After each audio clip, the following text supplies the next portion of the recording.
수백 수천의 군사가 조직된다던가 하는 장면은 나타나질 않습니다. 삼손 주변에서 이스라엘 여러 지파들의 모습은 더 이상 등장하지 않습니다. 지파 간의 연합과 협력, 그로 인한 신앙 공동체로서의 정체성을 확인하는 등의 모습은 이제 더 이상 나타나질 않고 있습니다.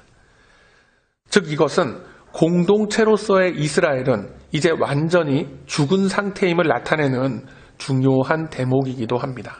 그리고 삼손이라는 도저히 정상적인 상식으로는 이해하기 힘든 인물을 등장시키셔서 계속해서 이스라엘을 주관하시는 하나님의 손길을 그려내고 있기도 합니다. 하나님께서는 삼손이라는 한 개인의 이야기를 통해서 두 가지 관점으로 이 말씀을 보기를 원하십니다.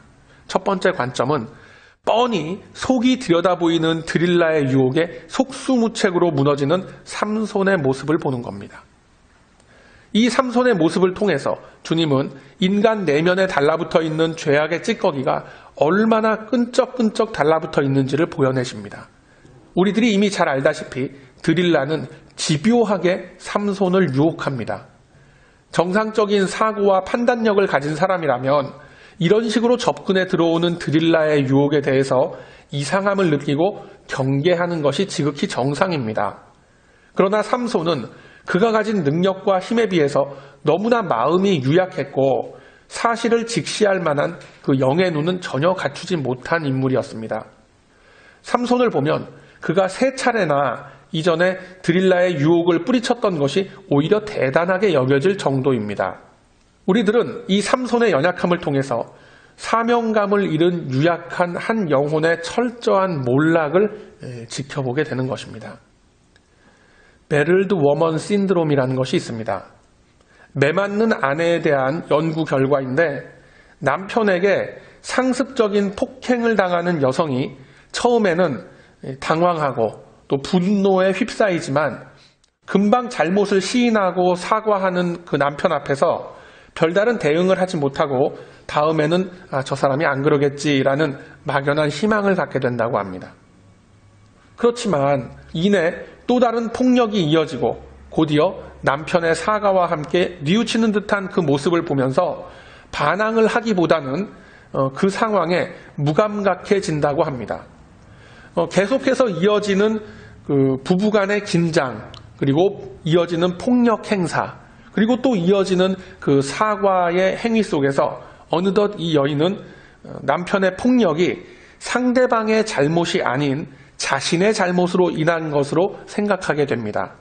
그래서 더 이상 반항을 하거나 얽혀있는 그 이상한 상황을 개선해 보려는 의지조차 상실하게 되는데 이를 가리켜서 학습된 무기력증이라고 합니다. 그 반대의 경우도 마찬가지라고 합니다. 또한 언어폭력과 정서적인 학대를 통해서도 비슷한 연구 결과가 도출되었다고 합니다. 그저 이러고 사는 게 내 팔자려니 하고 살다가 어느 날 쌓인 그 분노가 폭발을 해서 그 남편을 살해하는 지경에까지 이르는 경우가 의외로 많이 있다고 합니다. 실제로 한국의 그 여성 전용 감옥인 그 청주교도소에 약 500여 명 가량의 그 재소자가 수감이 되어 있는데 거의 절반 가까운 그 인원이 남편의 폭력을 견디다 못해서 맞대응을 한다고 하다가 원치 않는 살인을 저지른 케이스가 대부분이라고 합니다. 매우 심각한 수준이죠. 그런데 이러한 예가 우리들의 영적인 측면에서도 고스란히 적용이 되더라는 것입니다. 삼손이 바로 그러한 케이스입니다. 자신이 현재 빠져있는 죄악의 구덩이가 어느 정도로 심각한지를 전혀 인식하지 못하고 빠져나올 생각을 하질 못합니다. 그는 드릴라의 품 안에 있어야 될 사람이 아니라 하나님의 품 안에 있어야 할 사람입니다. 그런데 자신이 나시린의 직분이라는 처지와 스스로가 만들어가고 있는 그 악한 현실을 전혀 깨닫지 못하고 있는 겁니다. 왜 그렇죠? 죄의 유혹과 죄의 공격 앞에서 그것을 거절할 만한 힘이 길러지지 않았기 때문에 그렇습니다. 삼손이 나시린으로서의 그 사명을 어렴풋이 기억은 하고 있지만 전혀 그의 삶 속에 보여내고 있지 못하는 것은 그에게 닥치는 유혹과 내면에서 끓어오르는 정욕을 이겨낼 수 있는 훈련이 전혀 되어 있지 않기 때문에 그렇습니다. 게다가 그는 자신에게 주어진 초인적인 힘을 비윤리적이고 부도덕한 일에 사용하면서 점점 대담해지는 것을 보게 됩니다. 처음에는 사자 한 마리를 잡아서 찢어 죽였습니다. 그리고 나중에는 30명의 사람을 쳐 죽이고 노략질을 합니다. 그 후에는 여우 300마리를 붙잡아서 블레셋의 농장을 다 파괴하고 그 이후에는 나귀 턱뼈를 가지고 1000명을 죽입니다. 갈수록 그의 활약은 그 범위를 넓혀가고 있습니다. 하나님께 받은 큰 능력을 마음껏 자신의 정욕을 위해서 사용하면서도 그는 일말의 가책이 없습니다. 본문 16절을 보면 그는 번뇌하고 괴로워했다라고 합니다. 전혀 번뇌하고 괴로워해야 할 일이 아닙니다. 과감하게 뿌리치고 돌아서면 되는 일입니다. 그러나 범죄와 정욕의 흔적을 자신 스스로 절제하지 못하고 지워내지 못했던 삼손은 스스로 그 올가미 속에 점점 깊이 빠져들게 됩니다. 17절의 말씀을 보면 드디어 드릴라에게 진정을 토했다라고 되어 있습니다. 드릴라에게 진정을 토할 것이 아니라 하나님께 도움을 간구했어야 하는 것입니다. 이제 삼손은 그가 가지고 있던 마지막 선까지 넘어가 버렸습니다. 그리고 하나님의 능력마저도 그에게서 떠났습니다. 성경 역사상 가장 큰 힘을 부여받은 삼손이지만 그의 범죄함과 통제불능이었던 그의 성품은 결국 그를 블레셋의 포로가 되게끔 합니다.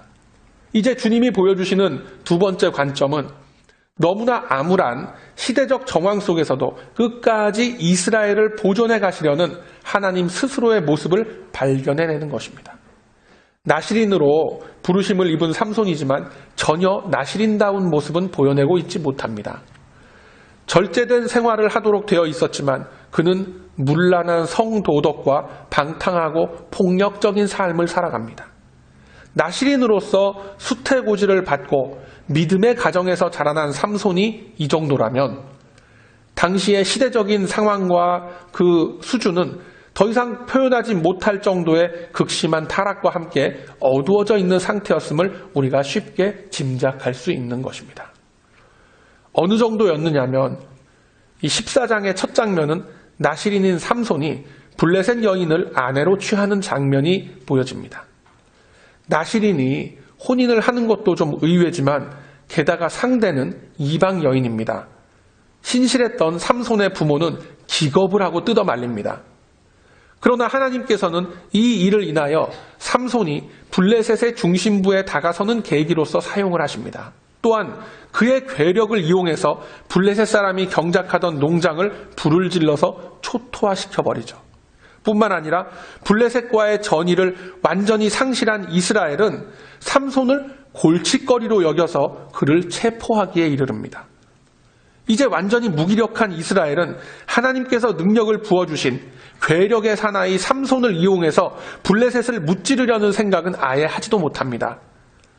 15장 13절 이하를 보면 삼손을 이용해서 블레셋과 대항해 보려고는 하지 않고 오히려 그를 구슬려서 포박을 해서 블레셋 사람에게 넘겨줍니다. 그러나 주님은 그 기회를 오히려 역이용을 해서 블레셋의 군사 1000명을 죽이는 전공을 세우게끔 하십니다. 이처럼 이스라엘은 하나님께서 이스라엘 구원의 통로로 만들어주신 그 찬스를 스스로 걷어차버리는 어리석음을 보이고 있는 것입니다. 입다의 경우에서 보았듯이 그때만 해도 이스라엘은 하나님께 나와서 비록 엉터리 회개라도 했습니다. 그리고 당시 광야에서 세력을 키워가고 있었던 비적두목 입다를 영입하기까지 합니다. 그 입다가 길르앗의 혈통임을 기억을 해내고 어떻게든 암몬족 속으로부터의 침략을 물리쳐보고자 발버둥이라도 쳤습니다. 그런데 이제 세월이 흘러서 삼손의 시대까지 오니까 회개의 제사는 아예 잊혀진 옛 추억이 되었고 저항해 보려는 의지조차 없어집니다. 그럼에도 불구하고 하나님께서는 이러한 상황 속의 삼손을 통해서 당신의 백성들을 향하신 구원의 계획을 끊임없이 진행시키고 계시다라는 것을 보여주고 계시는 것입니다. 같은 말씀인데 삼손의 입장에서 보는 관점과 하나님의 구원의 섭리에서 보는 관점이 이렇게 차이가 나는 것입니다. 이처럼 하나님께서는 계속 그 백성들을 위한 구원의 메시지를 우리에게 일관되게 보내주고 있음을 우리는 읽어낼 수 있어야 합니다. 비록 삼손이 전혀 나실인다운 삶을 살아내지 못하고 있는 그러한 인물이지만 하나님은 그를 택하사 힘을 주셨습니다. 그리고 그 힘이 사용되는 사건을 통해서 계속해서 주님의 전능하심과 함께 자기 백성과 맺으신 언약의 성취를 위한 그 노력은 계속 진행될 것임을 보여주고 계신 것입니다. 바로 이 점이 우리들이 삼손의 이야기를 접하면서 권선징악의 프레임에 갇혀서 놓치기 쉬운 부분입니다. 자, 이제 삼손은 블레셋 진영에 포로가 되어서 눈이 뽑히고 놋줄에 매여서 맷돌을 돌리는 짐승과 같은 처지로 전락하게 됩니다. 이러한 삼손의 처지를 놓고 주님은 우리들에게 신앙의 기준과 지표를 보여주고 계십니다. 하나님께서 삼손에게 주체하지 못할 힘과 능력을 부어주셨던 이유는 그가 나실인으로서 이스라엘을 구원할 자로 부르심을 입었기 때문에 그렇습니다. 하나님께서는 현실의 상황 속에서 도저히 통제 불가능한 그런 성격의 삼손이지만 큰 힘을 주셔서 그 힘이 사용되는 그 장면들을 통해 그가 어떠한 일에 힘써야 하는지를 알려주셨습니다. 그러나 삼손은 그가 소유하고 있는 힘이 어디에 사용되어져야 하는 그러한 힘인지를 전혀 인식하지 못합니다. 그저 자신의 정욕과 기분 내키는 대로 사용을 하면서 나실인으로서의 소명과는 전혀 상관없는 일생을 살아갑니다. 그가 했던 단 한 가지는 오직 머리카락을 기르는 것뿐이었습니다. 왜요? 그거는 힘든 일이 아니기 때문에 그렇습니다. 머리카락 기르는 일은 극심한 내적인 갈등과 투쟁을 하고 현실의 상황들과 싸워나가야 하는 그 치열한 일들에 비하면 너무나 간단한 일입니다. 즉, 자신이 가진 것들, 자신이 즐기고 싶은 것들을 양보할 마음이 없고 그럴 필요가 없기 때문에 머리카락 기르는 것 하나만큼은 열심히 지켰습니다. 그리고 그 힘으로 온갖 쾌락과 향락을 즐기다가 결국은 블레셋에게 매수된 그 드릴라에게 걸려들게 된 겁니다. 여러분, 이 사건이 의미하는 바를 한번 깊이 생각해 보시길 바랍니다. 하나님께서는 단순한 권선징악의 교훈으로서 이 삼손의 이야기를 주신 것이 아닙니다. 또는 하나님께 받은 소명에 불순종했던 삼손이 비참하게 무너지는 장면을 통해서 우리들에게 경종을 울리시려는 그러한 의미만도 아닙니다. 첫 번째로 우리가 생각할 수 있는 이 사건의 의미는 삼손에게 부여된 하나님의 능력이 갖고 있는 그 성격입니다. 하나님의 부르심을 입은 나실인에게 그토록 큰 힘을 주신 의미는 하나님의 능력을 시험하고 이런저런 곳에 막 사용해라라는 것이 아니라 그 힘을 주신 목적에 맞게 사용하라라는 겁니다. 삼손의 힘은 블레셋을 물리치고 이스라엘을 구원하고 회복하는 데 사용키 위함으로 주어진 힘입니다. 그러나 하나님의 관심은 이 삼손이라는 한 개인의 그 일탈에 있었던 것이 아니라 삼손을 사용해서 적극적으로 이스라엘의 역사 속에 개입하시는 것에 있었습니다. 삼손은 전혀 부르심의 소명에 맞는 삶을 살아가지 못했지만 주님은 그러한 삼손을 강제로 이끌다시피 하시면서 계속해서 블레셋과 대적을 하고 그들과 싸움을 벌려나가는 그런 자리에 삼손을 부르셨음을 우리가 기억하고 있습니다. 오늘날에도 많은 이들이 주님의 능력을 얻기 위해서 기도하고 간구합니다. 그러나 그 능력을 어떠한 곳에 사용하겠다라는 그 용도를 우리가 자세히 살펴보면 그 용도가 불분명한 것이 대부분입니다. 아니, 사실은 매우 뚜렷합니다. 바로 재물과 명예와 건강입니다. 거의 대개의 경우에 이 세 가지 경우에서 크게 벗어나질 않습니다. 많은 이들이 신앙을 생각하기를 하나님으로부터 뭔가 얻어내는 것으로서 생각을 합니다. 그러나 하나님께서 우리들에게 허락하신 삶은 이미 주님으로부터 받은 구원의 은혜와 성령의 충만함으로 표현되는 기독교적 가치를 보여내는 자리에서부터 시작되는 것입니다. 하나님의 백성이 된다라는 의미가 단지 현실의 축복에 목적과 의미가 맞추어져 있다면 그것은 더 이상 기독교의 가치와는 상관이 없는 이방 종교로 흘러가고 있는 것입니다.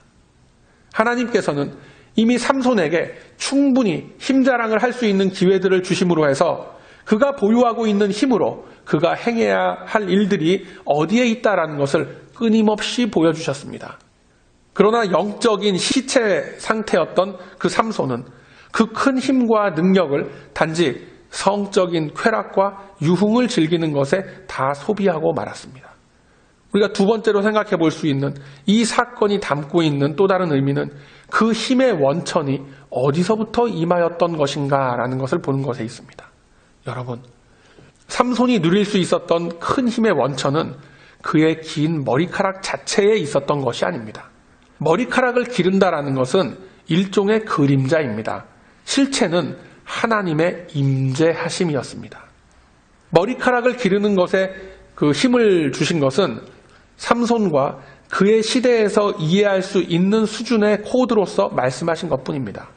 그러나 그러한 하나님의 임재하심을 가볍게 여기고 그 상징으로서 지키게 하신 머리카락이 얽힌 그 하나님과의 관계를 함부로 누설하면서 가볍게 여겼습니다. 그랬을 때 이미 주님은 그를 떠나셨던 것입니다. 블레셋 사람들이 삼손을 덮쳤지만 더 이상 그에게 하나님의 능력은 나타나지 않습니다. 그런데 여기서 중요한 점은 그렇다고 해서 이 삼손이 하나님의 백성이 아닌가? 그건 아닙니다. 그는 여전히 하나님의 사람입니다. 바로 여기에 오늘 이 말씀이 주시고자 하시는 그 핵심이 숨겨져 있는 것입니다. 지난 시간에도 우리가 말씀을 나눴지만 우리 모두는 하나님의 귀한 부르심을 입은 21세기 나실인들입니다. 우리가 받은 소명 앞에 충실하건 충실치 못하던 간에 하나님의 백성으로서 우리가 부르심을 입은 사실에는 변함이 없습니다. 하나님께서 저와 여러분을 당신의 백성으로 삼으셨을 때에는 우리의 본성과 함께 죄악에 빠지기 쉬운 존재들임을 이미 다 잘 알고 택해 주신 것입니다. 그러한 우리들을 부르셔서 예수 그리스도의 값진 은혜로 우리들이 태생적으로 지니고 있던 모든 죄악의 허물과 굴레들로부터 우리들을 자유케 하셨습니다. 즉, 내가 부르심을 입은 하나님의 백성이라는 그 확신을 주시고 신앙의 고백을 할 수 있게 하신 그러한 존재들은 누구나 하나님의 자녀요, 하나님의 백성입니다. 우리들은 하나님의 부르심을 입음으로 해서 세상의 권세와 사망과 죄와 모든 올무들을 다 끊어버린 존재가 되었음을 믿으시길 바랍니다. 컴퓨터로 비유를 하자면 우리들은 윈도우 7에서 이제 윈도우 10으로 새롭게 업그레이드가 되고 완전히 폴맷이 새롭게 된 새 컴퓨터와 같은 그러한 존재들인 것입니다. 더 이상 예전의 버전에서 통용되었던 죄와 사망이라는 프로그램들은 우리들 안에서 작동하지 않게끔 되어 있는 것이 그게 원칙입니다. 이제 우리 안에 옛 것은 죽고 그리스도의 것으로서 새롭게 창조함을 입게 된 존재가 저와 여러분이라는 것을 기억하시길 바랍니다. 그런데 삼손은 그 믿음이 없었습니다. 교육도 제대로 못 받았고 훈련이 되어 있지 않았습니다. 그렇다고 삼손이 나실인이 아닌가? 아닙니다. 여전히 나실인입니다. 나실인답지 못한 나실인일 뿐입니다. 여러분, 성도도 마찬가지입니다. 각자가 신앙의 성숙과 신앙의 깊이의 차이가 있지만 주님의 부르심을 입어 이 자리에 나오신 분들은 누구나 하나님의 백성입니다. 옛사람의 구습을 벗고 죄사함의 은혜를 입은 성도라면, 새롭게 지으심을 입은 피조물이라면 그에 합당한 훈련을 받아 나아가야 하는 것입니다. 계속해서 믿음이 자라나가고 신앙이 성숙해지는 그 훈련 가운데에 머물러야 합니다. 여러분, 우리가 교회 생활 왜 합니까? 그리스도의 능력을 세워 나아가는 훈련을 받기 위해서 이 교회 생활을 하는 것입니다. 주께서 이 땅에 수많은 교회 공동체를 이루게끔 하셨고 그 안에서 공동체로서의 삶을 나누도록 하신 이유가 그것입니다. 공동체로서의 삶을 나누지 않고 그저 뒷자리에 앉아서 예배만 드리고 사라지는 모습들, 이 시대에 얼마나 많이들 있습니까? 누구로부터 간섭받기 싫어하고 교제하기 싫어하고 내가 원치 않는 사람과는 말도 안 섞겠다는 태도로 일관하는 것은 건강한 지체로서의 모습이 아닌 겁니다. 흔히 얘기하기를 하나님과 나만의 관계에 집중하겠다라고 합니다. 좋습니다. 아무도 뭐라고 하지 않습니다. 그러나 하나님과의 화목을 이루었다면 주변 지체들과의 화목도 이루어야 하는 것입니다. 그래야 삶으로 드리는 진짜 예배가 완성이 되는 것입니다. 교회 나와서 예배의식에 참여하는 거 그거 그렇게 힘든 일 아닙니다. 그냥 앞만 보고 앉아있으면 됩니다.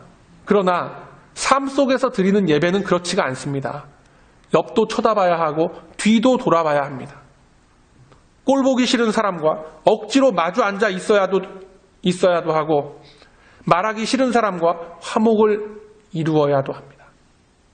내가 하고 싶은 대로만, 내가 원하는 대로만 하고 있는 것은 엄밀하게 말하자면 온전한 성도의 모습이라고 보기가 힘든 것입니다. 크던 작던 이 조직 속에서 여러 지체들과 서로 협력하여 선을 이루어가라고 그리스도의 몸으로서 모이게 하신 것이 이 땅의 교회들입니다.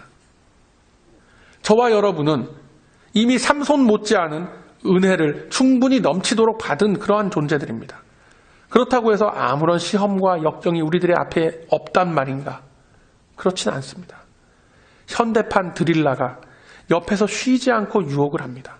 삼손을 향해서 그의 약점이었던 이 여자의 약하고 성적인 매력에 쉽게 빠져드는 점을 노려서 공격을 했듯이 우리들 각자에게도 연약한 부분들이 있습니다. 그것을 우리들 곁에 있는 이 드릴라는 쉬지 않고 집요하게 찌르면서 들어옵니다.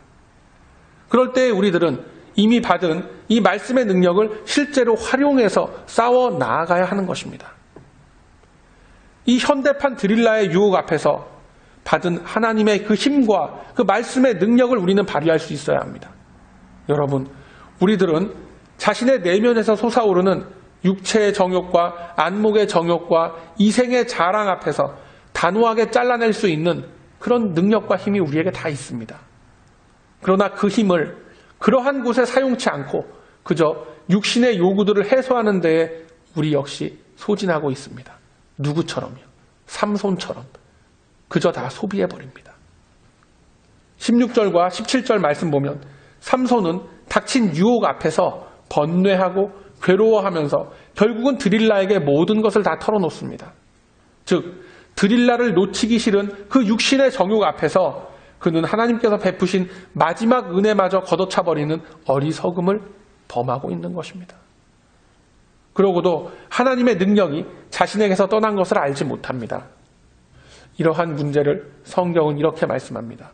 로마서 8장 7절과 8절 말씀 보면 육신의 생각은 하나님과 원수가 되나니 이는 하나님의 법에 굴복치 아니할 뿐 아니라 할 수도 없음이라.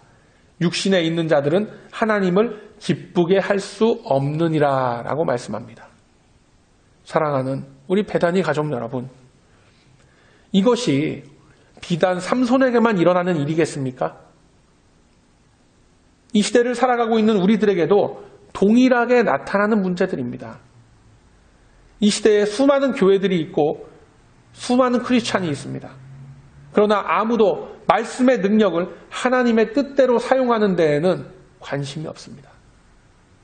각자의 취향과 입맛과 정욕에 맞는 대로 가져다 붙이면서 죄다 하나님의 뜻이라고 그렇게들 얘기합니다. 그러나 아무도 하나님의 나라와 그의 의를 세워 나아가는 데에는 관심이 없는 겁니다.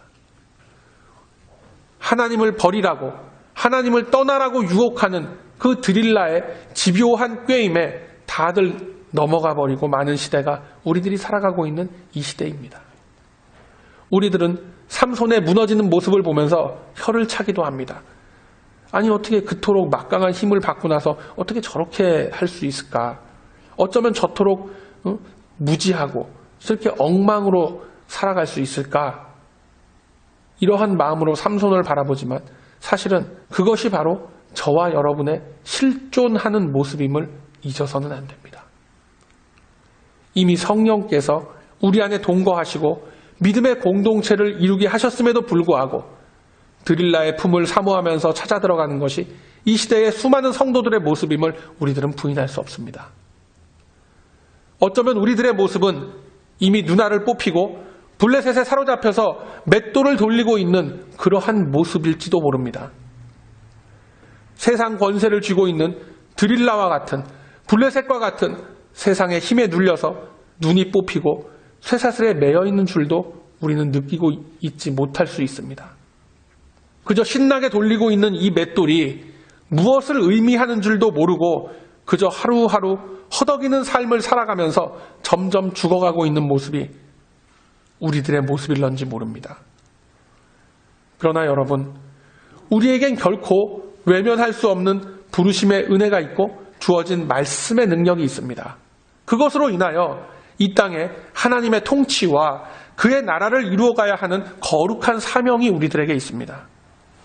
우리들에게 주어진 이 귀한 삶의 시간들 속에서 각자에게 허락되어진 삶의 영역 속에서 우리들은 하나님의 나시린임을 증명해야 하는 자리에 세워졌음을 여러분들 기억하시길 바랍니다. 결코 쉽지 않은 자리에 우리들이 세워졌습니다. 우리들의 이 공동체를 한번 돌아보시길 바랍니다. 참으로 연약하고 무기력합니다. 어쩌면 이미 머리를 깎이고 눈이 뽑힌 삼손과 같은 모습일지도 모를 그런 우리들이지만 주님은 끝까지 우리들에게 소망을 잃지 말고 주님의 언약을 바라보라고 말씀합니다. 본문 22절 말씀 보면 머리털이 밀리운 후에 다시 자라기 시작했다라고 합니다. 비록 지금은 연약하고 무기력하게 맷돌을 돌리는 것과 같은 그런 삶을 살고 있는 우리들일지도 모릅니다. 그러나 우리들 향한 주님의 그 거룩한 능력은 결코 우리들을 무기력하게 내버려 두시지 않을 것입니다. 번뇌하지 말고 괴로워하지 마시기 바랍니다. 동거하시는 성령께서 다시금 우리들을 회복시키시고 주께서 이루실 큰 소망의 빛을 우리 가운데에 비춰주실 것입니다. 요한계시록 2장 26절 말씀, 오늘 말씀 카드로도 나눠드렸죠. 계시록 2장 26절 말씀 보면 이기는 자와 끝까지 내 일을 지키는 자에게 만국을 다스리는 권세를 주리니 라고 하셨습니다. 여러분, 끝까지 지켜나가시길 바랍니다. 다시금 삼손을 들어 블레셋을 물리치신 하나님께서 동일한 은혜의 역사를 우리 공동체 가운데에 펼쳐 보이실 것입니다. 그 속에서 끝까지 하나님의 나라와 그의 의를 위하여 몸부림치는 우리 모두가 되시길 소망합니다. 그러함으로 이제는 내 곁에서 끊임없이 유혹하고 흔드는 세상의 소리에는 귀를 막고 오직 주님의 음성만을 청종하고 삶 속에 세워 나아감으로써 주께서 이루실 영광의 통치 속에서 영원한 기쁨을 누리시는 저와 여러분의 복된 인생길이 다 되시길 이 아침에 주님의 이름으로 축원드립니다. 아멘. 수백 수천의 군사가 조직된다던가 하는 장면은 나타나질 않습니다. 삼손 주변에서 이스라엘 여러 지파들의 모습은 더 이상 등장하지 않습니다. 지파 간의 연합과 협력, 그로 인한 신앙 공동체로서의 정체성을 확인하는 등의 모습은